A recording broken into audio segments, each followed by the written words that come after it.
Standard 10th प्रकरण निर्देशांक भूमिति subject math second प्रकरण प्रसंग्रह 5 का 17वां प्रश्न।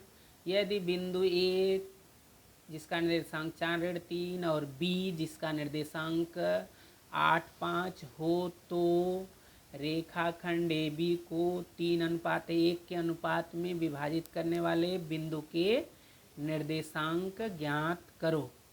ए और बी दो बिंदु हैं तो रेखाखंड ए बी, तो देखिए ए और बी दो बिंदु हैं तो रेखाखंड ए बी बना।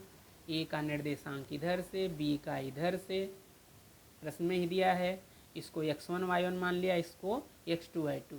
कह रहा है 3:1 के अनुपात में विभाजित करने वाले बिंदु का निर्देशांक, यानी ए बी पर एक ऐसा बिंदु लेना है कि 3 भाग लेफ्ट में रहे, 1 भाग राइट में।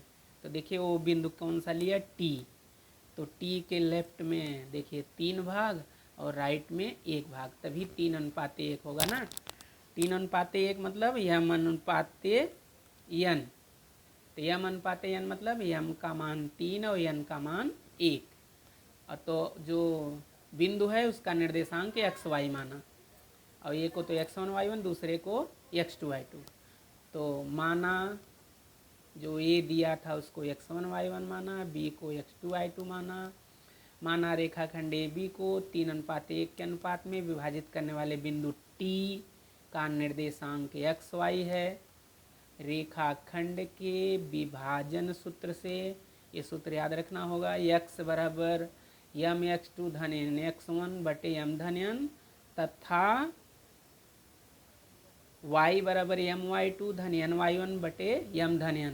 सारे मान जो है लिखे गए हैं, या m की जगह 3, इधर देखिए 3, फिर ये x2 है, तो देखिए इधर x2 का मान 8 है, धन n का मान 1 और x1 दिया है 4 बटे m का मान 3 और n का मान 1।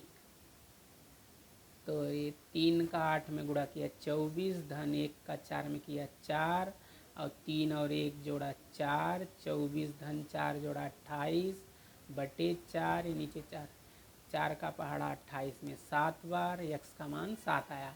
ऐसे ही इधर भी मान रखेंगे।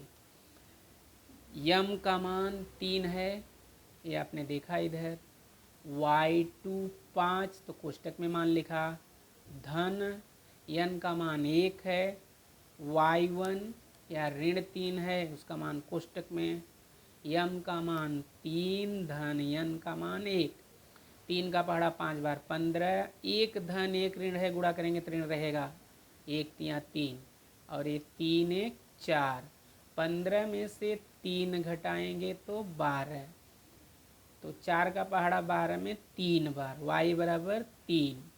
बिंदु टी का निर्देशांक एक्स वाई माने थे, x का मान 7, y का मान 3।